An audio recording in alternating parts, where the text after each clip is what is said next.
Hello,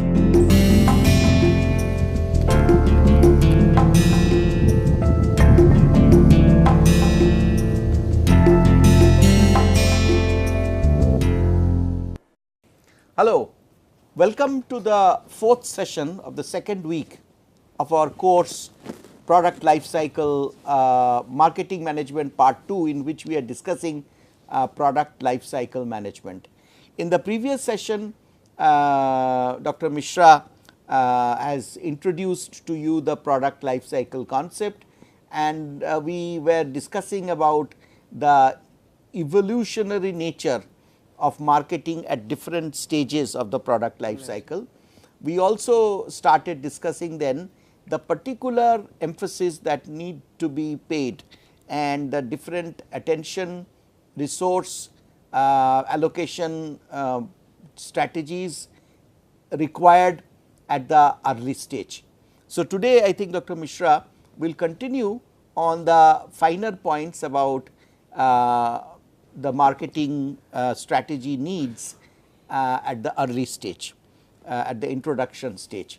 We are putting emphasis on this introductory stage because for new products, new services, which is the overall theme of this week, the understanding of the fuzzy front end at the design stage or product concept stage is as important as this early introduction stage and the different finer points of marketing at the early introduction stage. Yes. Dr. Mishra. So, thank you.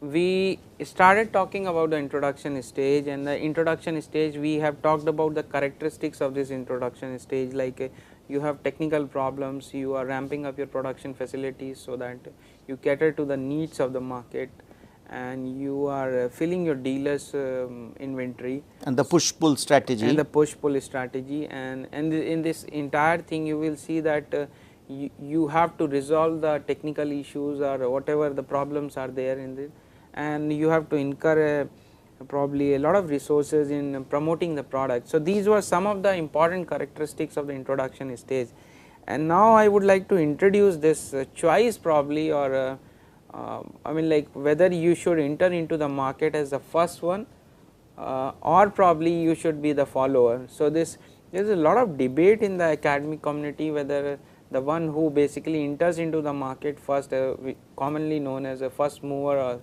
or probably known as pioneer, whether they have the advantage in the market in the long run, or probably the people who introduce the product by imitation or by being the followers, having a wait and watch strategy to enter into the market, whether they are more successful. So, one thing is there is what I have observed in the literature is that scholars are not conclusive as usual about any discussions. So, some people say that being pioneer is a advantageous situation. On the other side, some people say that being a follower is and we will talk about one of the study by Professor Peter Golder and Professor Gerald Terrace that came into 1993 in Journal of Marketing Research, which talks about the advantage or which provides the empirical evidence that sometimes I mean, like followers are better placed than the pioneers. So, yeah, I remember that in the Economist magazine, I think there was an interesting article that leading edge or a bleeding edge. Absolutely, yeah. So, we will talk about in our terminology this what is leading edge or what is a bleeding edge. Now, if you look at this choice of who has the advantage, I will first talk about the advantage which are said to these pioneers have when you introduce the product first in the market, and the first thing that comes into the mind is the high brand recall, the one who enters into the market. These are the product generally known as the brand becomes synonymous with the product category itself. In India, we have so many examples. I have some of the examples from the worldwide brands which have become synonymous with this. I think we have a typographical error here. It should be Band-Aid. It is a Band-Aid, and this is Band-Aid. You know, this is a Johnson and Johnson product. Absolutely. And we have seen that the people go to shop and they ask for Band-Aid, not basically that So, there are many other products which have come about now, but they take advantage of this Band-Aid's popularity. So, there can be the original Band-Aid and many other Band-Aids. Yeah. So, another thing is like this zipper, this the thing that brings two clothes together to close, and this this Otis, the worldwide leader company, they have this this brand escalators. We know that basically that product is known by its brand escalator. In India, you will see that I still remember the olden time, probably older days when the people used to remember this this vegetable oil category by the name Dalda. So, that is one thing, and this is something which is very big, because that is not only a customer thing, it is a phenomena from the distribution side. Distributors will also keep a product which sells. So, whichever has a pull, because from a distributor's point of view, one has to understand that they also have limited resources, limited shelf space. So, first mover's brand often becomes the generic name of the category. So, that way they have the advantage. That means customer will always ask for a Band-Aid, or the customer will, there was a time when customer will go and ask for Dalda. He or she might be getting another company's product, but everything was known as Dalda, everything was known as Xerox. You know, even though, so that, or for example, fridge, you know, was originally a brand name, but then everybody started calling refrigerators as fridge. So, it became the brand name became the generic name of the category. That is the advantage of the first mover. So, the second basically advantage which comes into the and this is very significant, if we look into the marketing theories point of view, this is something which provides the advantage to the any firm which enters into the market. First, that whatever is the attribute that, because the customer or the market is not knowing that product category, and if you enter into the market and if you tell the customer this is the important attribute for purchase of the product in the purchase decision, and your product does well on that, automatically that chances of you winning over your competitor increases. So, establishing a product attribute as an important attribute also helps you in basically getting the market share, because if you do well on that attribute. So, one of the example of this could be like Colgate into the India, like Colgate emphasized on that tooth whiteness and that becomes the important criteria, that health benefit still remains to be one of the most important purchase criteria, and where this brand does well, or at least customer perceive that the brand does well, is a probably huge advantage to that company or the brand in that category. The third thing that comes into the picture is that customer inertia. So, this is another important thing, that once you are accustomed to a particular brand or the product, the chances of you switching from that brand to the another brand are very unlikely, and you will not do it unless and until you are not having a sufficient or what do you say, that strong presence on the shelf. Strong presence on the shelf, or you do not have any strong reason to discard that brand, or somebody else is coming out with a significant profit and significant benefits to the customer in terms of discount or some other thing. So, a customer will not buy another competing brand of the vehicle unless and until he just for the sake of 2 kilometers of more mileage claim or 5. But it may, as you pointed out earlier, that sometimes you can induce your dealers by giving them extra commission to create that push to replace a prominent brand. So, usually people will go and ask for Dettol, but if either Dettol has not been able to cope up with the distribution challenge and is not present in a tier 2 city, then the customer may look for another category, another brand, but almost they will buy it as if it is Dettol, though it is just another antiseptic liquid. Or sometimes if a new manufacturer comes up with a variant and then gives higher discount, then the distributors might be pushing. Otherwise, as you have very rightly pointed out, the customer will keep on buying that product with which he or she initially bought and found it to be good, and so that is the advantage of being a first mover, provided your product is good. Yeah. As long as it is said like the customer is satisfied, they will not switch for a small differential advantage. So any brand which is coming out as a substitute for the existing brand have to offer a significant differential. Now one has to note that when we talk about a significant differential offered to the distribution channel to create that push from the distributor to the customer, or offering that direct advantage to the customer in terms of, supposedly we talk about discount.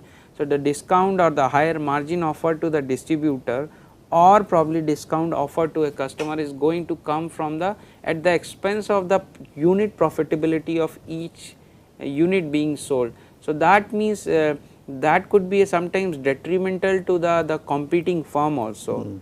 So it is a sort of, you are getting entrapped into the others basically game, that you may start offering a discount as compared to existing or the incumbent brand, the pioneers brand, but you may not be able to sustain that thing because you will not be having enough resources to continue to have that kind of a strategy, and there is no guarantee that the customer will change their brand behavior or the brand purchase behavior in favor of you, because as soon as the discount goes, it is quite possible that they come back to the original brand also. Correct.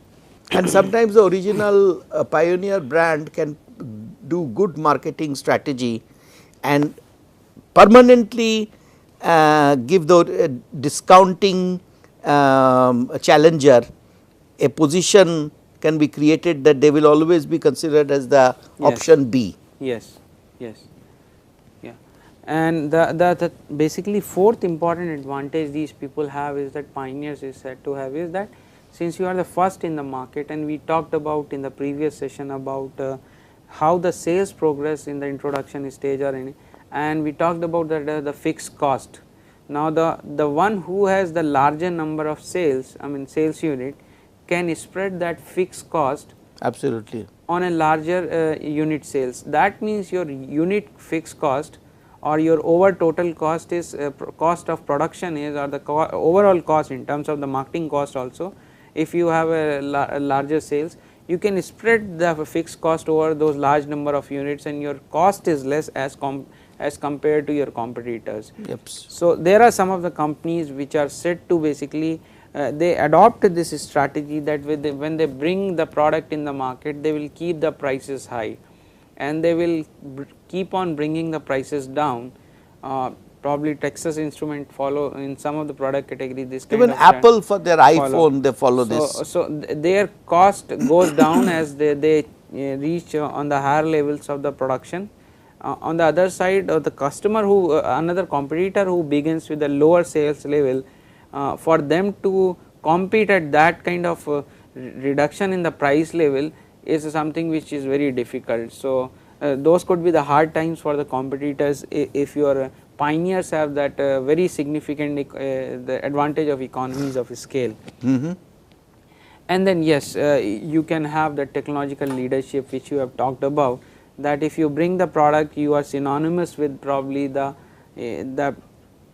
pride or the prestige of being the first in the market, and then you are seen as basically a leading brand or the leading company in the technological area. So these are some of the advantages which are present with the first mover. There are certain disadvantages which are also attached with the first mover. One of the most significant disadvantage which is said to exist is that crude products. So when you bring the products in the market, it is observed that the products generally come, I mean all the finer points have not been worked out, so it is still have a little bit of prototype characteristic. So whatever you might have done in the lab level, it will happen that that you might have tested the product at the laboratory level, but the actual market conditions, the uses condition, or the way customer uses a product might be different from what has been specified or what has been tested or designed, and in that case the product may not do that well in the initial stages. I mean also some new product developers, they I mentioned this chasm. What happens is that the early adopters or the pioneer buyers, they are a little bit more tolerant for the cosmetic features or aesthetic features. They are more interested in the technological performance or functional or utilitarian performance. Yes. And so they would like to have the latest phone. Yeah. They would like to have the latest laptop, and in these cases the company which has come up with that product might not have paid enough attention to the rounding of the edges or the color or the feel or the weight and so on. And what happens is that good pioneers, they have this continuous improvement. Yes. Planned as versions. Yeah. Right in the beginning. Yeah. But if on the other hand they have not planned for it, then they will be at a disadvantage, because as you have the other category which we will look at, this fast follower, they will come and they will come up with some rapid cosmetic improvements which will endear them to the customer. Yeah. So the Japanese used to do that very often.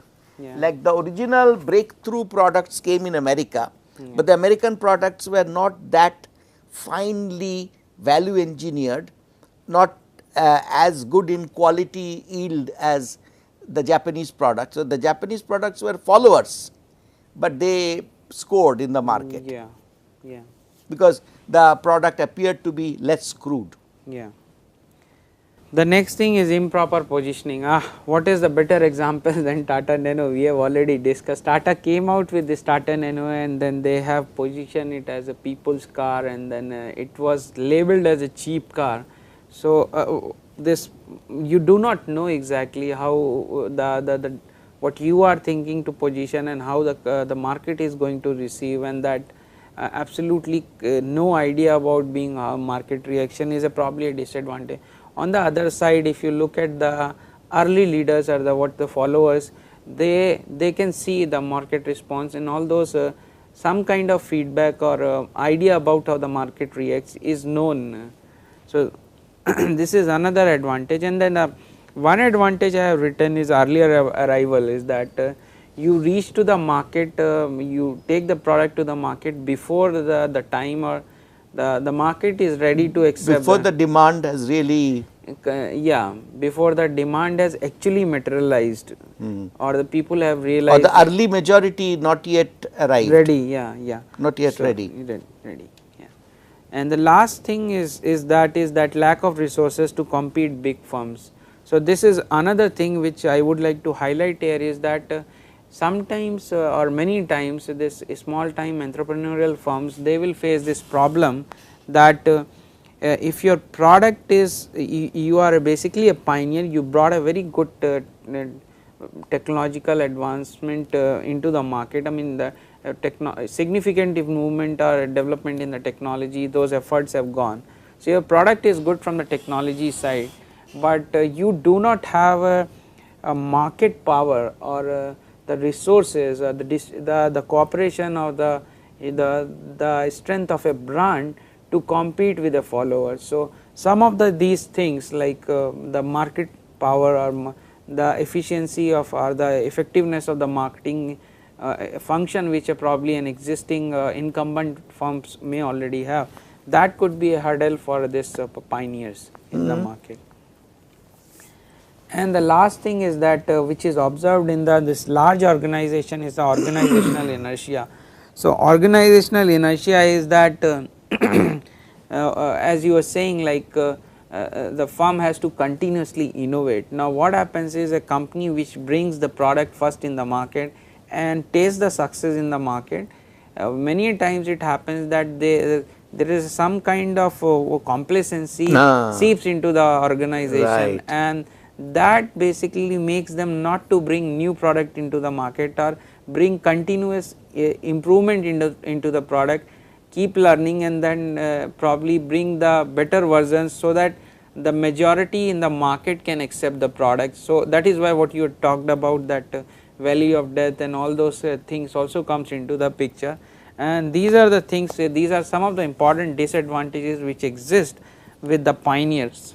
I think we can stop here, and when we will meet in the next class, we can discuss about the advantages and disadvantages of the follower, and then we can wrap up this discussion about the first mover versus follower, and then we can also talk about an important choice, whether you will go with a penetration pricing or a skimming pricing strategy.